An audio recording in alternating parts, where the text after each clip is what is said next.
Hey, traveler fans, Cepheus fans, world builders. I'm going to show some updates I have on my traveler mapping program, as above, so below. But this particular update, it's not going to show the generations, although generating worlds is maybe the core purpose of it. But it has a lot of functionality just on customizing or changing the view of any system, including one that you maybe created yourself, your own custom world or custom subsector or sector, or even in the OTU. If you play in the official travel universe and chartered space, there may be things that you wish to change, adjust, or just look at differently that you can do now with as above, so below. So let's use it as an example, the Solomani Rim. That's one of the first places I ever played in. And so all we need to do is find in the wonderful traveler map, it's the Solomani Rim here. And if we click on it, and there's a little down arrow here, and it'll let you download the data of the Solomani Rim. And this is in tab separated format. That's what my program likes to see. So if you download, we'll get the Solomani Rim in tab format here. And if I jump over to as above, so below, and we launch a new instance, we can click on the settings here on the right, and there's an import sector section here on the bottom right, and the .tsv is reminding you it needs to be in tab separated format. Now, in the downloads, it should be here in the downloads, there it is, you can see the TSV file. It's a text file that's very organized, and there's no reason why you couldn't go in and make changes right here if you wanted to, or you wanted to upload your own system that maybe wasn't generated using my program, but you wanted to make use of it, you could make changes there, no problem. But if we go back inside as above, so below, we can make changes here as well. So let's import the sector here, and we're choosing which sector to put it in, and R happens to be right in the middle of the little universe I've created here. So if I scroll out, you can see R, and that put it right there. And there we are. So we have our Solomani Rim loaded in, and one of the first things I like to always do when I look at the Solomani Rim is there's one particular system. So I've hit F, so this is sort of filter find, and I'm going to choose system name, and I'm going to look up Athene, and there she is. It's filtered out anything without that name, and there's Athene. This was a huge deal if you played in the Solomani Rim in 1984-ish, if you played the original Solomani Rim. And if you still play here, this was a huge deal because the tech level you see today in 1105 is a 9. But in the Bible, the tech level was 15. This was a 0 law, 15 tech world, and somehow operated by tens of people. And I was a young teenager when I ran this, so I'm sure my reasoning wasn't very realistic, but boy, did my players love this place. And they zoomed across the sector trying to get to it once they realized what was there. So maybe you're playing on the original Solomani Rim right out of the book that I showed you, and you're like, yeah, man, this changed. I want to play right out of the book. My players are, God bless you if you are, but my players are playing with this. Then you might want to change the tech level. And that's not a problem at all. We can just come up here and change that to a 15 and save it. And now our Solomani, the Athene in our Solomani Rim is the original 15. And you can even, we now have a section for notes, and you can say, I don't know, this is a pirate supermarket, and save that, and that will stay there. So that's pretty cool, and it suddenly allows us to mold and shape the space where we're playing with our players. Another way to modify the view is to look at things like the colors. The default here is to make the system blue under certain criteria of atmosphere and hydro, having water, having ocean. And as well, there are rules on if the size is 0 to make it these sort of asteroid dots. Those are just filter rules, and they're filter rules that you have access to. If I click here on the advanced styling rules, we can see that these are the 2 rules down here. And if you want, you click the X and turn any of them off. And you can also make your own. And I know I was really inspired by Spinward Flow in the Citizens of the Imperium forums, and he has this whole system set up that he likes to be able to look at the trade codes by looking at the colors. So, as an example, he might look at a trade code as industrial, and so we've just filtered for the industrial worlds, and we can see what they are. But if we want to add a rule, we can come up and say let's ensure that the primary color of industrial has, I don't know, let's say it's got some purple in it. And if I add that as a rule, it gets added down here, and now purple gets added to the color of these dots. If they already have a filtered color, it's still there. It just shares the dot with that color. And if it didn't have that filter color, then it would be entirely purple.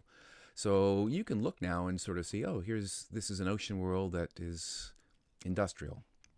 And then we can do the same thing with agriculture and come up here, maybe pick a green. And now we can see that shares, the green and the blue don't go too well together, but makes our points work fine. Maybe we'll, let's exit that one and let's make the green a little darker. Something like this, maybe. I don't want it to be on the black background. I'll apply that as a rule. That's a little bit better. So if I clear the filters, and now in theory, you can look and you can see that, oh, this is an ocean world, that's agricultural, this is an ocean world, this is industrial. And in theory, if there's something that has 3, it would actually split them into 3. A few other fun things we can do. I'm big on importance. So when you load in something in a TSV from Traveler Map, it comes in as a sort of as a T5 format.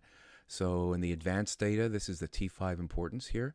It won't have any of these other ones. They're more Mongoose related, but in a T5 format, you can say, I want to see all planets with an importance greater than 3. Those would be really, really important. So those are the important worlds according to the IX values. And what I like to do is, for my own, is change it from a dot to a diamond. And I'm going to click this to make sure it's just that, and click my rule. And now these are all diamonds. And when I clear all my filters again and go back and look, I'm starting to get a good picture of, oh, this is an important world, it's an ocean world, and it's industrial. And I don't know, it's whatever sort of is important in your view of how things look. Finally, we have allegiance on here. So we can come down to allegiance and look at all the Solomani in the bottom. We've just filtered out so we see the Solomani. And let's make a rule for them. And we're going to use the new hex background fill. Let's make the Solomani, we'll make them a different shade of, I don't know, let's make them blue. But we want them a different shade than the ocean worlds, I think. I don't know, something like that. Let's just try that. It's going to probably look crappy with the black background, but we'll give it a shot. And, oh, I need to hit the thing. And there we are. Those are all blue. And if I want to make the Imperium, the vegans in this one, the vegans have their types of Imperiums, so the IM will capture them at this point, but you can be as specific as you want in your allegiance. I don't know, we'll make these guys, we'll make them red just for the purpose of it. So I don't like the look of this, but you get the point. You can choose colors that work. Frankly, well, I'll show you how I like to handle it. Now, if you're a little uptight and you want the spaces to be part of the allegiance, you can paint. You can even paint if you have your own system and you don't have the allegiances in, you can just go through and paint a bunch of things and say, I want these ones to be assigned SO. And once we clear the setting, and we can see we have SO there, and then I can, if I wanted to, I could in theory paint these guys and say, no, I'd make these guys Imperium. This wasn't in what we downloaded, right? So it has to be added after. And there you go. I'm not fond of the highlights. I've tried all kinds of ways with a black background. You can turn them on and off. You don't have to delete the filter, so you can keep them mostly off and then turn them on. One other opportunity that I'm a little bit more partial to is if you're going to be using allegiances and hexes, you just go to the background. It's just, at first it's bright, but ultimately I just think this is a more pleasant experience if you're going to be using hex shading, is to work off the white backgrounds. And I'm getting uptight. I don't like that dark look on that. You always can change your default color if there's no hex filter applying it. And I think I might have to just hard code that, because every time I come in here, I end up making that lighter. But there we are. I think those are the high points of how you might, forgetting about generation, how you might change what it is that you're working. These rules are all here, and they can be saved, imported, and exported. If you want to bring in another sector and use the same rules, you don't have to go build them all again. And of course, if you make this so your players can look at it, or you want to look at it later, you can always come over and save the full JSON. If you export the sector, you're not going to get any of the highlights or the extra notes. But if you save the map JSON, and it'll come in, and I'll just call this Solrim Traveler Map in my downloads. And if I control F5 to sort of restart the website, click on Launch System, and I load my JSON, I should get back. I didn't keep that fact that we're on white. You can switch that back. But I'll come over here, and let's just... There we go. Let's look for a theme. There it is. Pirate Supermarket, still a 15 tech level.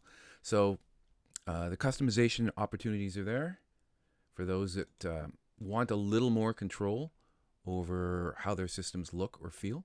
And you can easily send the JSON file, in theory, to players if you want them to be able to navigate your world or your subsector the way they can in Traveler Map. Or maybe they can go in Traveler Map, but you've highlighted things certain ways. You can invent your own trade codes and your own factions to see worlds that people have visited, or worlds that are, I don't know, under crisis of an AI terrible bad guy that's about to topple the world. For your living, breathing world, it's nice to be able to write onto your map so you and your players can remember what's going on. And that's the purpose of having this layer on top of the generation that we have for As Above, So Below. There it is. Play around with it. I hope you enjoy it.